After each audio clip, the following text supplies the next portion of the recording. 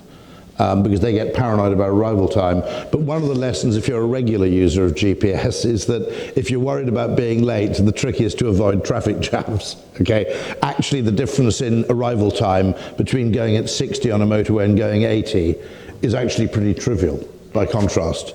And that almost comes as a strange surprise when, if you do have GPS, you know, and you do welly it for 10 minutes down the M4, actually you might just shave 1 minute off your arrival time by doing so.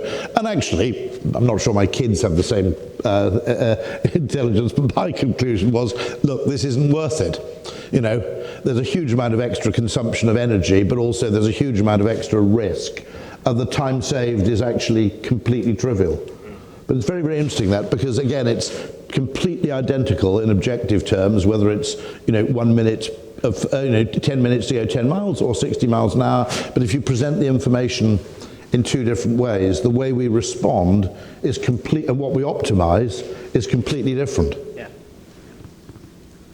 So I'll finish by introducing one last set of concepts, which is, we can wrap this up as saying we're Homo sapiens, we are a species, we have ways of looking at things, we are not Homo transporticus. And in the book we introduce this character or feature of Homo transporticus to build on the work that people that work in economics have characterized as Homo economicus, which is this hyper-rational person that functions knowing all the prices, has perfect trust, perfect information, and they can make all of their economic decisions. We're saying in a transport setting, we've gone down, unfortunately, often a similar alley of assuming that people know all the routes, all the times, all the features, all the safety statistics, and they will act accordingly.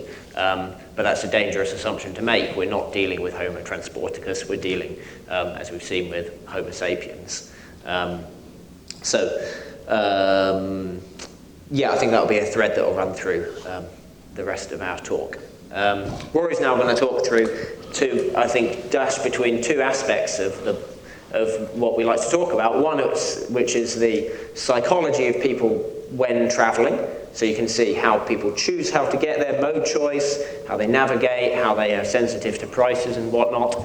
But then there's a second aspect to this that we're going to delve into, which is what happens to people when they're tasked with thinking about travel decision making. So the way we quantify things, the way we average statistics, and lots more. So over to you. Okay, fantastic. Yeah, excellent. Thanks.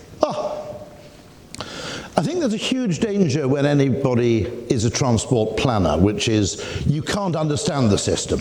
No one at the top really knows what's going on. Okay, so they understand what's going on by using models, typically, which use aggregation and averaging.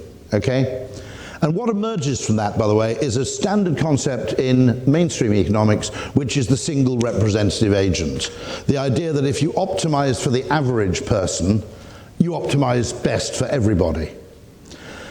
And it's very interesting because in the business world, as opposed to in theoretical economics, they've basically learned that that's a very, very bad thing to do. Now, I'll give you an example. If you look at most fast food restaurants, okay, what you'll see is they have actually two menus going on. They basically have the bargain menu and the treat menu. And the reason is that depending on who you are, how wealthy you are, yes, those are important, what your temperament is, but also your circumstances, you're looking for two completely different things. Basically, in mainstream economics, everybody makes a trade-off between price and quality, and an improvement in price is equivalent, an increase in price is equivalent to a decrease in quality, a decrease in quality is equivalent to an increase in price. Generally, what you observe from people is that the average isn't very representative. Depending on their mode, people are either price sensitive or they're quality sensitive. And so fast food restaurants have learned this, that when it's lunchtime and you want a hot snack and you're just nipping out of the office, you want a bargain, and that's why you have kind of wrap of the day, and you know, the 99p this and the £1.17 that. And then if you're taking a family out of the weekend, you want it to be a treat. So you have fairly blingy burgers. And that's why, in a completely logical, sensible world, you know, premium economy would be the largest part of the aeroplane, wouldn't it? It's the optimal, basically the optimal satisfaction of price and comfort. But, you know, as you can see from aeroplanes, it's actually a relatively small cabin. You have absurd over-opulence at the front and practical suffering at the back. And that just reflects basically the different mental mode that the person was in when they made the choice. And there's a great book on this, which is by an anarchist anthropologist, interestingly. It's called Seeing Like a State by James C. Scott. And the subtitle is How Certain Schemes to Improve the Human Condition Have Failed. And he basically says that the people at the top have a top-down model of the world, which what they want is for the thing to make sense to them. That in order to make something comprehensible, they have to make these generalizations. And so this is Le Corbusier's proposed redesign of Paris, because Le Corbusier was really, really annoyed because he flew over Paris and thought that it was a mess. Okay, and one of the things you'll notice if you go to those cities that were designed by architects is they have completely separate residential areas, commercial areas, okay, and retail areas. And of course, actually, great cities, as Jane Jacobs realized, are fractal. You know, Americans, I think, have made a terrible mistake through the practice of zoning, because what people actually want is mixed-use neighborhoods, and you have this problem in American cities that's what's called the missing middle, where you have an extraordinary high-rise commercial district. There's no mid-rise housing at all. There's no equivalent of the sort of four-story terraced house, and then immediately you hit a wall and you're in suburbia. And there's nothing in the middle. And the urge for comprehension and the urge to make things neat to people at the top actually makes things worse for people at the bottom. And there's an extraordinary case where you could contrast here philosophically, okay, the British agricultural revolution, which was unbelievably experimental and was to do with things like crop rotation and complementary crops, which involved a lot of people trying different things, seeing what happened and comparing the results. It was highly empirical. Okay, and then there was a German sort of forestry edict in, I think, the 18th century, which was the Germans determined that Norwegian spruce was the fastest growing timber, and therefore all German forests had to be given over exclusively to Norwegian spruce, planted at absolutely equal, regular intervals. Now, that makes complete sense to the person at the top. Okay, if you're a little German forester and you go, well, half of my land is rocky and I can't plant the trees at equal intervals. What happened there was that it actually worked really well for about one harvest. And then what happens is they destroyed all the undergrowth, they destroyed the quality of the soil because there was no decomposition of anything that wasn't a Norwegian spruce. And also what happened is parasites that preyed on Norwegian spruce suddenly basically evolved to have a field day. And it led to this thing which I think is called Waldsterben, which was forest death. And what it was is the need to optimize for the average, not optimizing for variance. In other words, we optimize because we love consistency at the top, when actually, in many cases, what the world needs is variance. I give a classic example of why I think one of the reasons I think flexible work is so popular is I think the open plan office is an attempt to solve for the average, okay? It's one type of office for everybody all the time. Now, if you look at why you want an office, my perfect office would be 50% library, 50% pub. Okay? Right? And the reason for that is there are two reasons. One, we're in two different modes. We either want complete silence so we can concentrate, or we want real sociability. And also there are different people. There are people whose home lives are really boring who go into the office because they crave excitement, and there are people who've got noisy kids who go into the office because they want peace and quiet. And so the attempt, Nassim Taleb is a very good person to read about this, the attempt to say what is optimal at the average level is therefore optimal. Often what's optimal is actually a degree of contrast or variety or choice. And I think this comes from economics, the idea of the single representative agent. So one of the interesting things is that sat-navs are interesting because quite often you ignore them, okay? And I ask that question, why do I sometimes, very occasionally my sat-nav exhibits brilliant, I think this is something to consider with AI as well, by the way. Sometimes my sat-nav exhibits brilliant creativity, genuinely. It thinks of something I never would have thought of. I had to go to Luton, I live in Sevenoaks, and it suggested going the wrong way around the M25 because there was bad traffic, as there always is, between you know, the A3 and the M3, that awful southwestern stretch. I think they should just prevent people coming onto the M25 from the M3. Bastards. Okay, anyway, but anyway, that's probably not reasonable, is it? Okay. By the way, just a lovely case in point. It's very weird how we don't notice bad signage. We do something stupid and we often blame ourselves. When you come off the M2 and the M20 heading towards the M25, okay, all that's signposted is M25 south. There's no primary route destination. It doesn't mention Gatwick. It mentions Swanley. Now, even people who live in Swanley don't know whether they're north or south of the M20, okay? But worse still, the gantry which tells you which lane to be in is beyond the point where you have to make the decision. I promise I'm not making that up. I wrote to Highways England about it and they admitted it was wrong. They still haven't changed it. But what was interesting is I only realised how bad the signage was when I'd made the same mistake and missed the turning 6 times in a row. By the way, when you get to Nottingham Station, it's glorious because depending on which direction you look at the sign, it directs you to taxis in completely... You spotted it, okay? If you look at the sign from that direction, it says taxis over there, and you walk the other side and it says, no, taxis over there. Sat-nav thinking is interesting because when we deviate from our sat-nav, it shows us that we have other variables under consideration merely other than speed and arrival time. And one of them, by the way, which I think is interesting, is I often ignored the sat-nav when I went from, effectively, my home in Sevenoaks to Gatwick. I thought, why am I doing this? The sat-nav wants me to go on the M25, but I'm choosing to go on the A25.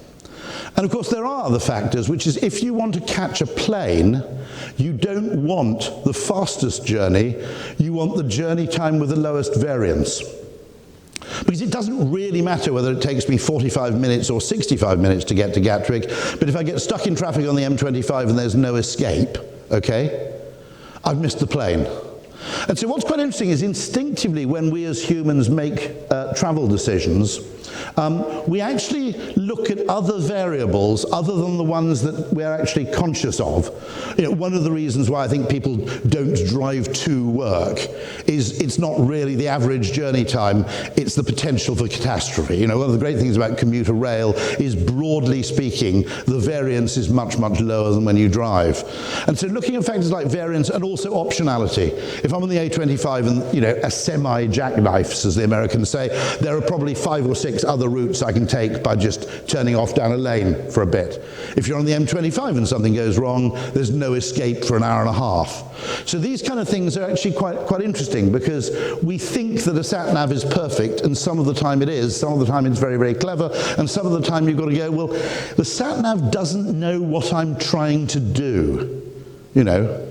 I mean, and that's very interesting. The most annoying thing about a sat-nav is when you stop at a motorway service station, and instead of intelligently going, I see he stopped for a break, it shouts at you for about a mile and a half, going, turn right, okay.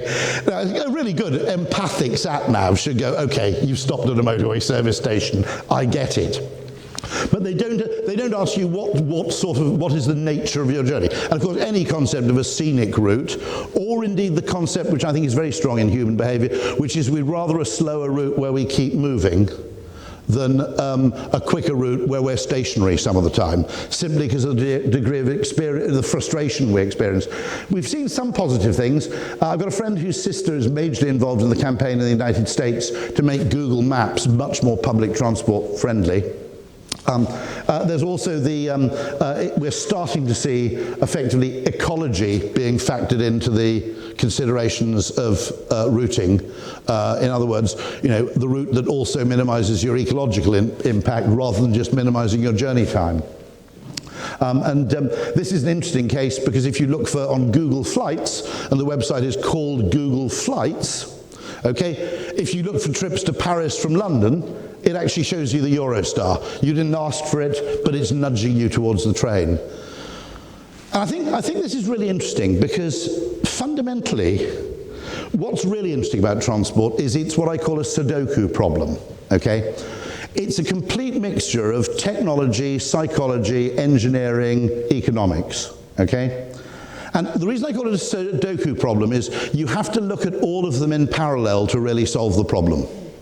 And what tends to happen with the way we're organized in silos and specialisms within organizations, great book, by the way, called The Silo Effect by Gillian Tett, the FT journalist, is that what we're trying to do in many cases is one thing you can't do. I'm a big fan of the division of labor, but one thing you can't do is chop a Sudoku into 9 squares, hand them all out to different people, and ask them to solve it, okay? They can solve their individual square, but when you put them all back together again, it's obviously a disaster, okay? Apologies to people who don't do Sudokus, who are wondering what the hell I'm talking about. The other thing, when I say it's a mixture of psychology and technology and infrastructure and everything else, I'm going to point you to a concept in marketing, which is called mental and physical availability, which is physical availability is you can buy the thing. The product with magical physical availability is Coca-Cola, okay? I mean, it's an extraordinary thing, because you can go anywhere from a Michelin-starred restaurant to a beach shack in Tanzania, and if you ask for a Coke and they haven't got it, okay, it's their fault, not yours. Okay, that's not true of Dr. Pepper, is it? Okay, no one will go into a Michelin-starred restaurant and go, can I have a pint of Dr. Pepper Zero, please? I'm going to give an example of this, which is 2 projects in London which carry an identical number of people daily, and one of them is all about physical availability. That's the Elizabeth line, which costs £20 billion, and the other one, which costs probably 100 million or so, which carries an identical number of incremental passengers to the Elizabeth line, is the Overground. And I would argue that the Overground is actually a branding achievement, because most of it always existed, okay? It was called, for those of you who are train nerds, Silverlink Metro, and it was effectively a kind of radial, chaotic train network which nobody knew about or could make any sense of whatsoever, okay? Which connected various parts of outer London. And I used it once before it was called the Overground, and that was because I was based in Canary Wharf, and we had a client, Compaq, who were in Richmond. And being a rail nerd, I thought this is a great opportunity to try Silverlink Metro, I said, because I can go up to Stratford and go all the way round to Richmond through utterly weird places, many of which you've never heard of, okay? Now, the interesting thing there is, effectively, Now, it wasn't only branding and mental availability, but most of it was. They did improve the rolling stock, they improved the stations, the lighting, the access, but the really, really significant thing was they added it to the tube map, so it was now a comprehensible part of people's London travel repertoire, rather than being a complete outlier. I had friends who, before it was called the Overground, lived within 300 yards of Clapham High Street station, and I said, tell me about the station. One of them didn't know it existed, and the other person had noticed it, but had no clue where the trains went in either direction, and hadn't bothered to find out, okay? Now, I would argue that by effectively branding it as the Ginger Line, and by adding it to the tube map, okay, and by making it mentally available, that was an infrastructure achievement as valuable as Crossrail, but which was largely achieved with, not with tunnelling, but with ink. And I think if you just think of that, in other words, is the solution to our problem infrastructural, or is it behavioural? Now, in most cases, as with, I think, by the way, the Crossrail, is both. I don't think it would have succeeded if you hadn't made it a bit nicer, and they did build a few extra miles of track to connect disparate parts of the network. But that's why it's a Sudoku problem. You have to consider both. If the central line is overcrowded, there are two things you can do. You can build another line from east to west, or you could consider interesting signage solutions which would just nudge more people onto the Circle line. In the summer, by the way, it'd be really, really easy to do that, because you just put Circle line brackets air conditioned. Okay? I did have the most mischievous idea once, which was that you made certain tube lines smell unpleasant to discourage use, while other things kind of had wafts of lavender going through them, because I wanted to see if you could actually change behavior to optimize efficient use of the network. But I think it's really interesting, because as with that Google example, you know, one of the most effective ways you can actually effectively create transport infrastructure is to get people to use underused infrastructure. And it's just as valuable as building something, but it costs literally a tiny fraction of the cost. And this is the question of designing for reality and perception. I occasionally go to railway conferences and I always say, what's the most important piece of rail technology? And of course you get many answers, all to do with transportation. And I always reply, no, it's the table. What the hell are you talking about? I said, because the USP of the train is that other than first class on British Airways or the back of a chauffeur-driven limousine, the only mode of transport, well, a cruise ship, I guess, okay? The only mode of transport where you can actually drink a cup of coffee, use a laptop, watch a film comfortably while in transit is the train. And to a marketing person, that's the train's USP. And actually, what you should be trying to do is actually absolutely optimize that. Because, you know, one of the reasons I'd always take a trip to Nottingham by train is that if I go by car, I lose 4 hours out of the working day. If I go by train, I have the most productive 4 hours of my working life, provided the Wi-Fi is okay, which between London and Nottingham, it is not. Okay. And so we have this problem that it's difficult to measure psychological factors, and it's easy to measure engineering variables. And so we always end up with this quantification bias where what gets measured gets managed, but the concomitant to that is what gets mismeasured gets mismanaged. And quite often, people obsess about effectively developing a mathematical model. Now, the problem with models in any complex system is very small deviations of the model from reality actually create total chaos. Okay? So you think you have an accurate model, but in anything complex, as part of a systems thinking thing, the model can be only off by a tiny amount, and the consequences are that the model is completely wrong.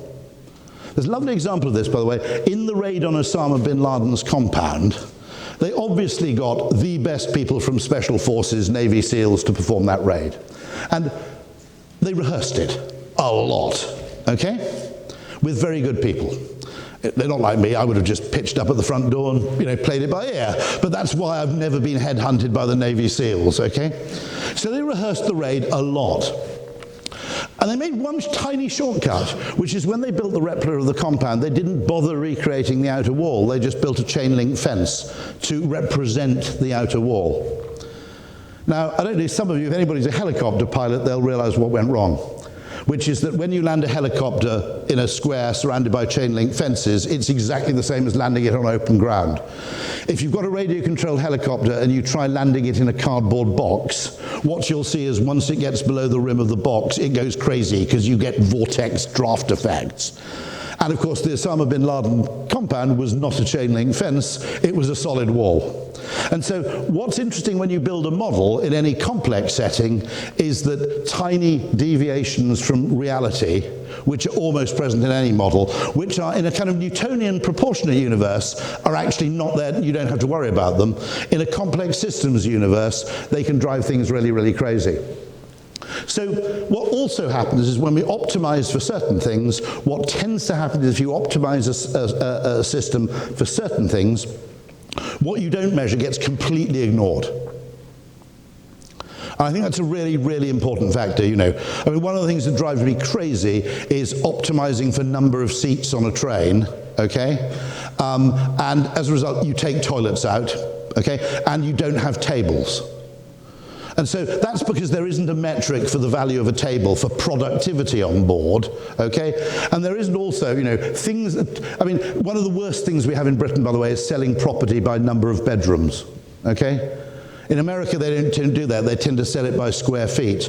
The consequence of selling property by number of bedrooms is that British homes tend to have lots of pokey bedrooms and not enough loos.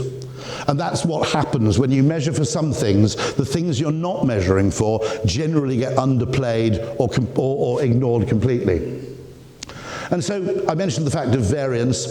I think we ought to mention psychological effects in terms of our perception of time. Okay? The way we perceive time is unbelievably elastic. And so typically, Pete knows this, the return trip effect. Whenever you take a journey, your return journey feels significantly shorter than your outbound journey, for instance. And so this is the thing I always say, that why this is a Sudoku problem. You can't just rely on economists or just rely on engineers, because if you don't optimize for human perception as well as objective reality, you can get things very wrong. I always say, you know, to economists, price is a number, but to marketers, price is a feeling. The same thing can feel cheap or expensive. It's exactly like the same as 95% of people survive or 5% chance that you die. The beautiful example of this, there's a joke, which is actually, you know, basically the joke goes, there's a Dominican priest and a Jesuit priest, and they're both having an argument about whether it's okay to smoke while you're praying. And this is an old joke, as you can tell.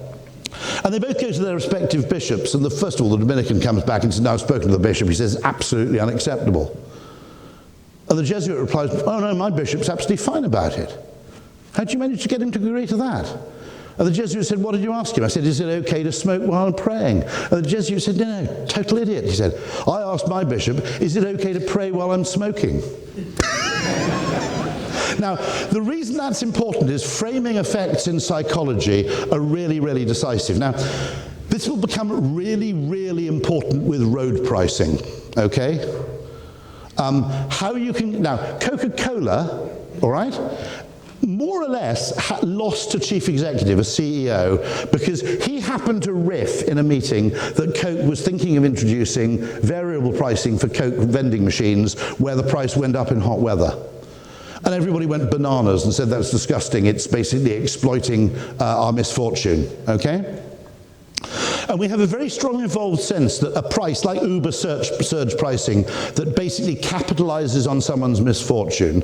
If you're really interested, John Locke wrote a paper in 1690 called Venditio about the just price. Any kind of pricing that effectively, like Uber surge pricing during a terrorist outbreak, okay, drives people nuts. Now, interestingly, if the Coke CEO had simply said, "We're thinking of producing Coke machines that drop the price of Coke in cold weather," everybody would have said, "What a great idea." Okay? So we've got to be, I think, allowing road pricing schemes to be designed by economists and only economists is really, really dangerous. Because there's a huge amount of price being a perception, and one of the big, strong, really, really strong evolved instincts in humans is a sense of fairness. I mean, that's actually, sometimes it's a problem, because actually, as you all know probably, it would be much better if people coming up to effectively a queue merged late, okay? Merging late makes more efficient use of the available road. But as Brits particularly, where queue jumping is somewhere just below kind of paedophilia on the list of, on the list of unacceptable behaviours, okay? The act of cutting into someone late. Now, could we train people to do the Minnesota zipper merge? Could we create a norm around that? Because it would hugely improve roads. You've just got to create a new norm. It's very interesting. I don't know. I travel back, and I'm a sort of BA Silver Card member, and so I was allowed to use the priority lane at Hamburg Airport. Now, at most airports, the priority lane through security is just a separate lane, and nobody minds, right? But in Hamburg, the priority lane just means you walk down the thing and then get to cut in front of all the people in the ordinary lane. And they hate you and you feel terrible. Now, just give an example, a hypothetical theory on road pricing, right? Let's imagine you had a scheme where if there's bad traffic on the M25, you can use the extra premium lane for 20 quid. And people get stuck in traffic and suddenly a lot of Bentleys basically start pulling into the other lane, okay? I think most people would find that hateful, including actually the person in the Bentley, who wouldn't be totally happy about it unless he was a complete psychopath. Okay? Now, if you change the thinking around that, where you say, you can insure your journey the day before, and you can pay £5, and you pay £5, and in the event that there's a jam, you're allowed to use the premium lane, okay? Now we see it as evidence of the person's foresight, not ability to pay. They obviously had to get to the airport. They obviously have an important meeting, whatever it is. They paid to kind of, guarantee their journey against delays. We'd view that in a completely different way. So it's very, very interesting because, flexible pricing done really, really well is a beautiful thing. I mean, and by the way, there's a name for it, and no business does this nearly enough. Procter & Gamble call it commercial innovation. And it's any form of innovation which doesn't change the product itself, but changes the way people effectively interact with it in terms of what they pay and when. Okay? The Starbucks stored value card is a brilliant piece of effectively commercial innovation. Do you know, by the way, those Starbucks, there's $1 billion sitting on those at any one time, right? Now, Amazon Prime is a beautiful example of commercial innovation. And I think there's scope for much, much more commercial innovation on the railways, and I think the trick to road pricing is being really, really clever about it and having a conversation between psychologists and economists, two groups of people who almost never talk. Beautiful ideas. I can probably describe this very quickly. Dot matrix displays. This is about the perception of time. Actually, what we hate is not waiting so much as uncertainty.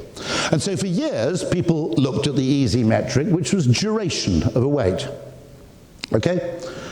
Effectively, we would rather wait 9 minutes for a train knowing it's coming in 9 minutes than wait 5 minutes for a train in a state of not knowing. The most brilliant example of what I call psychological innovation is the Uber map. It doesn't change the quantity of the time you spend waiting, it changes the quality of the wait. Because previously, you ordered a taxi and you hadn't got a clue what was going on. And now suddenly you have this little map and you go, oh look, he's stuck at those traffic lights, I'll have another pint. Okay? Now, the duration of the wait can be exactly the same or even longer. The fact is that your mental state while you're waiting is the real thing you want to optimize for. There are loads and loads of extraordinary mind hacks you can do with that, by the way, which the NHS could learn from a great deal. Okay? One of them is if you make people wait 30 minutes, but half through their wait, you see them and make them wait in another place, they're really, really happy because they're making progress. Whereas if you triage someone and send them back to the original waiting room, they get really pissed off. Okay? There are loads and I mean, if you really want to learn about this, Disney. The worst thing, by the way, you can have in a queue is another queue alongside your queue, which is moving faster than yours is. Okay, that's how to make someone in a queue really, really angry. And so I think the scope for psychological improvement is enormous. I'm going to be mischievous here, because this is a psychological systems solution to an alternative to HS2. What's the point of HS2? Reduce journey time, increase capacity. Now, I simply said to them, look mate, you're spending 100 billion doing that. I can do some of that with an app which costs a few million quid at most. Okay? And they said, what on earth are you talking about? Well, I said, you want to reduce journey time and increase capacity. And I said, all you need need me to do is allow me to change one little metric, which is journey time is not time spent on train, but end-to-end journey time, right? And because I said, time spent on the train, that's the best bit of the journey, right? Okay, so I said all you need is whenever I travel this morning, I buy an advance ticket. I have to leave a margin of error of about 40 minutes before I go to Manchester, because you can't afford to miss your train, because otherwise your ticket becomes worthless. So I said you just need an app that says, so every time I travel to Manchester, I basically arrive at Euston, and in the time I'm waiting for my train standing around like an idiot at Burger King, 2 trains leave for Manchester half empty, 20 and 40 minutes before my own train. So I said, if you actually just have an app which says, I'm here at Euston right now, and they say, pay £5, you can get on the train in 5 minutes, provided there's capacity, okay, you've reduced my journey time by 40 minutes, and you've reduced the worst part of the journey. Secondly, by allowing people to travel on earlier empty seats, you increase the capacity of the network. Okay? It's very strange, by the way, because it's intuitively obvious with cars and taxis and minibuses, okay? If you had a queue from a wedding to get to a reception, okay, and you had a load of minibuses and a load of people queuing, you'd make sure every minibus left full, wouldn't you? Right? You wouldn't say, no, you're booked on a later minibus. As long as there was a seating capacity there and there was someone who could sit in it, you'd let them get in. Okay, completely intuitively obvious when we're sharing cars or sharing. Weirdly, with trains, it isn't intuitively obvious. You know, it's obvious with helicopters, right? If you saw the evacuation of the US Embassy in Saigon at the end of the Vietnam War, they got as many people on each helicopter as they could. They didn't say, no, this helicopter's leaving empty because you're booked on the 12 o'clock departure. That would have really pissed people off. So allowing people to board available seating earlier increases the use of the network. Now, I'm not saying you shouldn't build high-speed, although I am, really. But wouldn't you do that first, right?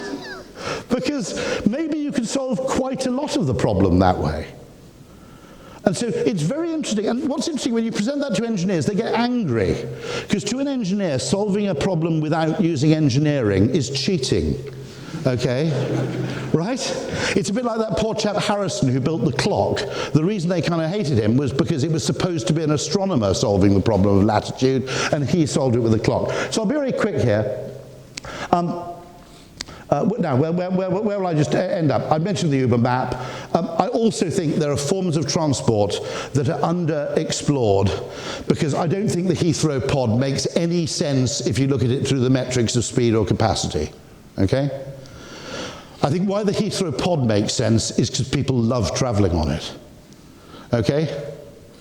And I don't know how many people have used it.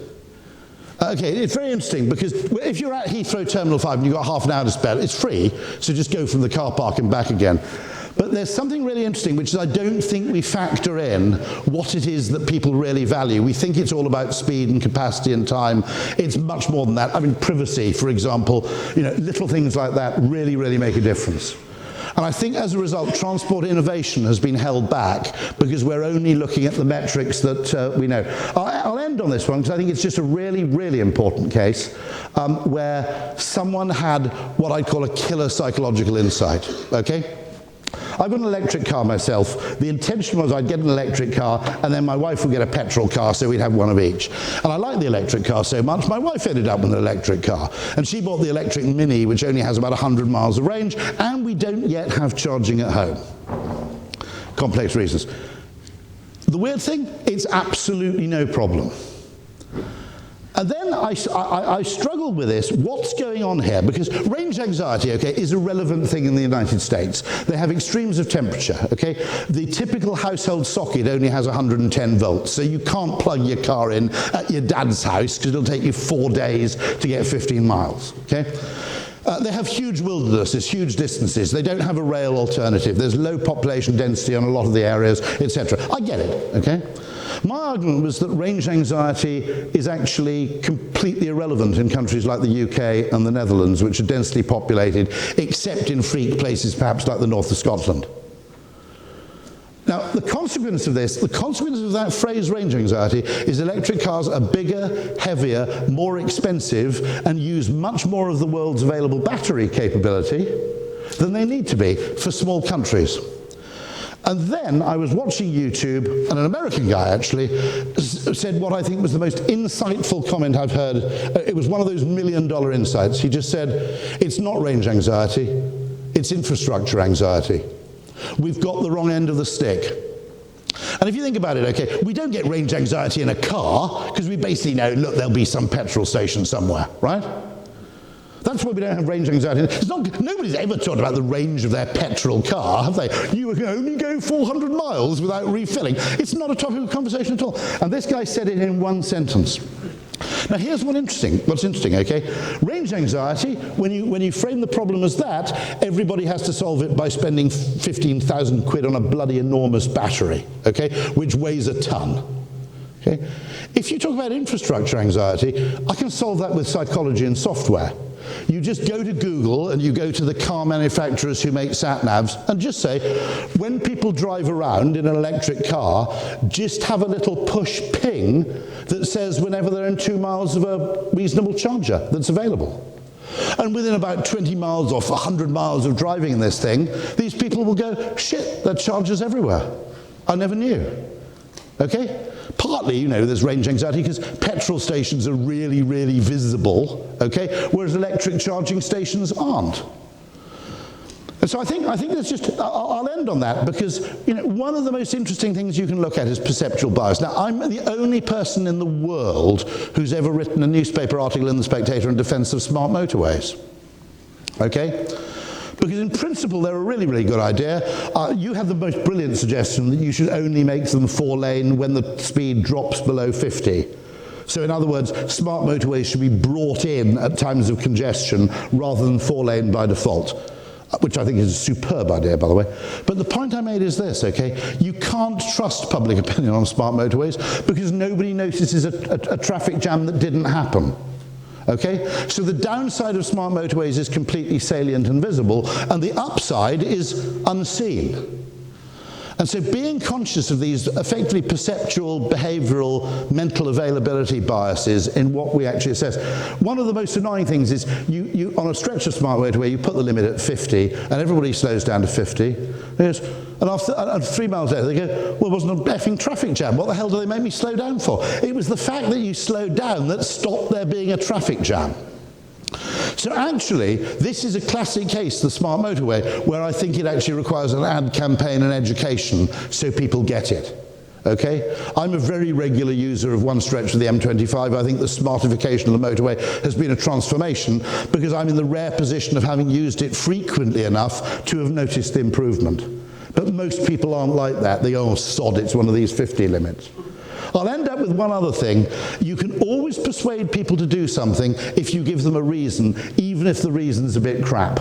Okay? So there's a famous psychological experiment where they go, please can I cut in the queue to the photocopier? For the younger people, a photocopier was a device that, okay. Because I have something really important to do. And lots of people didn't mind them cutting in. And they even tried the experiment, please can I cut into the photocopier because I have some copies to make. And weirdly, people were accepting of this. That an instruction with any because, and I have the perfect illustration of this, which I was driving along the M25 at 1 o'clock in the morning, and it said, basically, suddenly said 60 miles an hour, then it said 50 miles an hour, and people just kept on going at 70 because it was 1 o'clock in the morning. And then they put on there, okay, livestock on road. Everybody slowed down to 30. So there is, the value of psychology in any kind of instruction, any kind of persuasion. If you want to persuade, the natural default in government is to tell people what to do, because you have access to legislation which businesses don't. Businesses have to persuade people to do stuff, which is difficult, but sometimes in the act of persuading people, you learn things that are surprisingly effective. And that's why I think we can solve this. We can actually see absolutely massive gains in transportation so long as we treat it as a Sudoku problem, and rather than putting people in sequentially, rather than deploying expertise sequentially, you get about 5 or 10 people from different disciplines working in parallel, and you'll see something really remarkable. So thank you very much, and over to questions.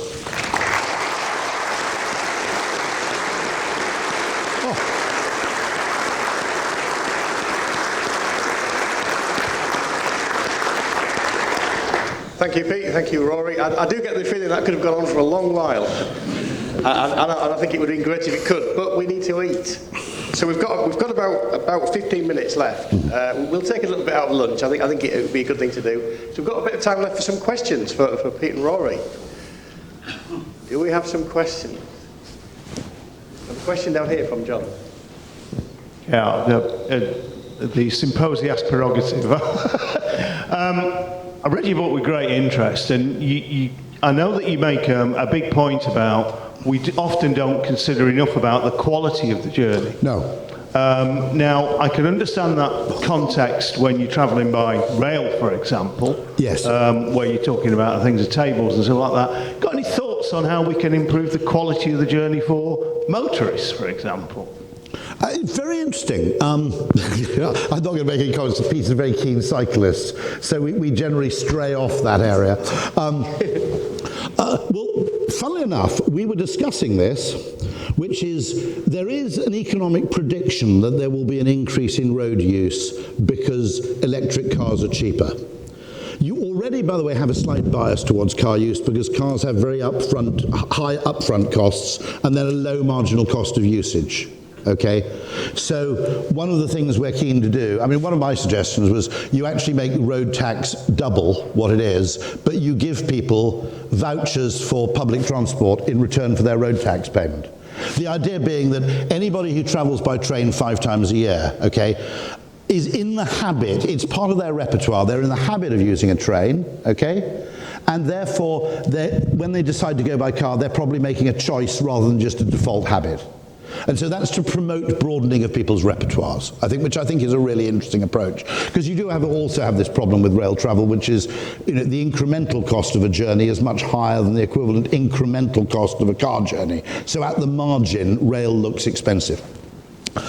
However, Pete was making the point that there's already this economic prediction that use will go up because electric cars are cheaper. There's a David Metz, who's the chief scientist of the Department of Transport, disagrees with a lot of that thinking because he says if you look at real human behaviour, people kind of travel for about an hour a day.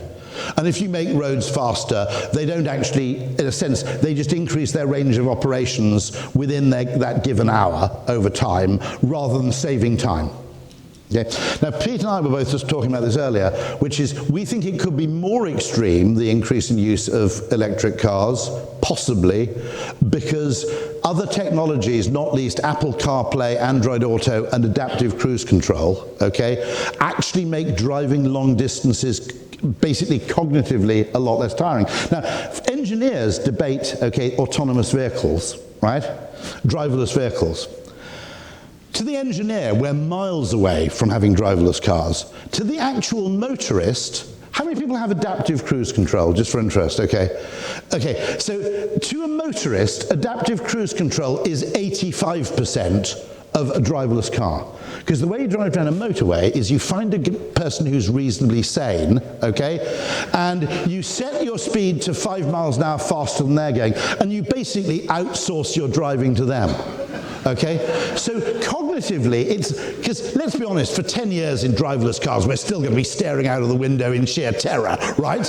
It's not like we're going to be doing the crossword, making love or anything. We don't trust them that much for the first. So actually, the driverless car, psychologically, with adaptive cruise control and a bit of lane keeping, as far as the driver's concerned on motorways, it's kind of already there. Obviously, if you want to solve the perfect engineering problem, it's a much, much tougher problem. But the psychological problem's 90% solved, I would argue. Does anybody else agree? I actually said the other day on Twitter, I said, having the drive to Heathrow from 7X used to drive me. Third thing, regenerative braking, psychologically, in an electric car, makes slowing down much less annoying. Because you don't have to brake, and you feel, rather than going, this bastard's robbed me of my kinetic energy, you just go, I'll just squirt a bit of electricity back into the tank, right? So you genuinely, slowing down and speeding up, which is kind of a really frustrating thing on a motorway drive in a car with no adaptive cruise control and no regenerative braking. I don't know who has an electric car. You drive like a Quaker. Oh, this person's slowing down. Never mind. So I think there will be big effects there. And actually, one of the weirdest things about driverless cars, because of the nature of the weird software industry, no one suggested that maybe we could actually work it hand in hand with the people who design road markings. Okay? They're obsessed with solving the problem from scratch. Whereas actually, if you actually had a good interplay between infrastructure and the driverless car, the problem would be much easier to solve. But Silicon Valley, that would entail talking to government, which is practically anathema among, Silicon Valley firms. So that's just another interesting thought. Pete, do you want to add anything? Sorry. Wait, no, by all means, many more questions. Go.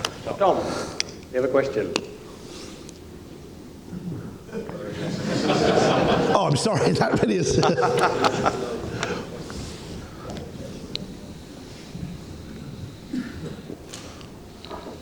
I think it's worth saying before we get to that point that before you all start thinking that we should all start rewriting our road markings and putting new signs up for connected and autonomous cars, the current government position is whatever runs on the UK road has to be able to run on the road as it stands now.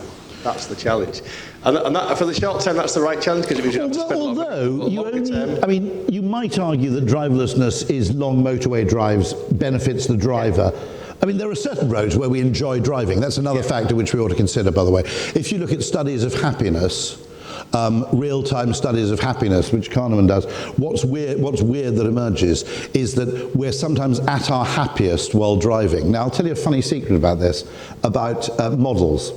When people develop models, they become more adherent to the model, more obsessed with maintaining the purity of the model than actually seeing its application to reality. And there's a story from Transport for London where they the head of Insights came up with some research that showed that actually a lot of people really enjoyed the commute, particularly the journey home. Okay, because it was kind of decompression time. And in fact, we have evidence from Douglas McWilliams, the economist, that people actually don't choose the shortest commute they can. They want a journey that's kind of a break. So people, contrary to what we're thinking, they don't live as close as they can to the office, okay? They actually want to have a little bit of a buffer journey between home and work. And when they came up with this insight, the transport economists went bananas. They said, well, it's good news, isn't it? People are actually enjoying our services. They said, no, you must suppress this because all our economic models depend on the assumption that time in transit is a disutility. So if you start suggesting that transport can be pleasurable, it messes with our models. How weird is that? Okay. Anyway, sorry. Yeah. Anyway, question here. Two quick questions. Firstly, how do you deal, I'm not an expert on this, but I understand there is a replication problem in social sciences and psychology. So can we only trust research where people have put some skin in the game, where people have actually spent some money? Is that the only way we can really be sure of replicating the results? And second question, we have a bit of a problem in transport at the moment with consultations and the kind of loudest voices putting off schemes that actually achieve their results. There was an LTN where it achieved all the outcomes everyone wanted, but we had a lot of criticism in the consultation, so they had to scrap the LTN. If you look at the ULEZ, people in London might like it, but it's the people commuting into London that don't like it as much. So how would you address that issue in consultations? Take number one, Rory. The first one, by the way, I'm slightly worried about this obsession with p-values and proof, because it sometimes stops organisations doing things that are just blindingly obvious. Okay. Now, you know those seats you get at like London Bridge? They're not nearly enough seating at London Bridge Station. It's a catastrophe, in my opinion, because you spend 250 million on a station, and people waiting for a train are sitting on a metal tube 6 inches off the ground. But in order to actually add tables, okay, to those seats, despite the fact that the laptop was invented 25 years ago, they had to do a effing randomized control trial that showed that the sales from food retailers increased when the seats had tables, okay? You shouldn't have... Now, Jeff Bezos from Amazon has a really interesting concept. Certain kinds of decisions he calls a two-way door, Okay? Don't argue this to death, because we can try it real easily. If it works, we can keep on going, and if it fails, we can stop doing it. We haven't lost much. So one of these weird things that I think happens in the sciences is you have to prove something absolutely almost before you can try it. Now, interestingly, with Amazon Web Services, which is the most profitable part of Amazon, arose because they were arguing it to death, and Jeff just said, look, it's a two-way door, right? We've got to invest a lot in bandwidth capacity and in server capacity because we're Amazon. So if we can sell that to other people, great, and if we can't, well, what's the problem? We still need the stuff anyway. And so I think there are things like, adding tables at railway stations, which are kind of, now I'll give you the perfect example of this. There was quite a lot of anecdotal evidence in London that the bus routes that were holding up the best were the minority of bus routes, okay, which displayed the whole route of the bus along the side of the bus. Okay? At the moment, I don't know who designed this, it's absolute idiocy. London buses, okay, the only thing they display is a number, which is meaningless to 90% of people on the street, and a final destination, which is usually a part of outer London that you've never heard of, right? Clapton Ponds, have no idea where it is. The only conceivable reason I'd ever go there is if I needed to dispose of a corpse, okay? Right? For which, incidentally, public transport is useless. I don't know if you noticed. You need a Mark II Jaguar if you want to get rid of a corpse, right? Now, we said, look, there's loads and loads of missed opportunities to get people on buses ad hoc, spontaneously, if you just said, by the way, this bus is going to stop at Charing Cross, Liverpool Street. But when you look at the bus, you'd actually have to consult a timetable rather than just hopping on the bus. And they had a lot of anecdotal evidence that, and then they said, well, yes, but in order to actually put the bus route on the side of the bus, okay, right? Okay, we have to prove that the loss in advertising revenue is outweighed by the gain in ridership. Now, first of all, it's based on a completely wrong assumption. I say you don't have to get rid of the advertising. You can put the route right along the top, you can put it on the bottom, you can put it on the front where there aren't any advertisements, okay? But I said also, this is kind of obvious, isn't it? Because, I mean, putting the route on the bus isn't going to discourage any, unless you really hate part of London, I'm not going through there, right? Putting the route along the bus can only add to ridership. But more important still, it's probably a really important first step in discovering new bus routes. You then may ride that bus route, find out where it goes, use it more frequently. So it's also a kind of customer onboarding program, as well as just being a convenience to, people, not only, Londoners, but also tourists who can't be expected to invest the time, because nobody understands the London bus network. I actually got one friend who's claustrophobic, who can't go on the tube. And she has like encyclopedic knowledge, but I mean, nobody understands it in its entirety, right? It's just incomprehensible. And so that kind of thing, I think one of the things I would say is that, yes, I accept your fact about the replication crisis, but there's also a non-experimentation crisis where we don't try things that are kind of obvious because the burden of proof is ridiculously high. My answer to that question will be, we'll do it because what harm can it do? Putting tables on, on benches at London Station so people can use a laptop or eat a burger. Well, there's no real downside to it. And so I think that's sort of the extent to which accountants are demanding a kind of rigorous cost-benefit analysis for things that often can't be quantified is actually a real obstacle to progress in a lot of these ways. That's a bit of a dodge, I appreciate it, but nonetheless, I think what I've said is true. Pete, yeah, sorry. We are now nearly quarter of an hour late for lunch. I'm going to end the session there.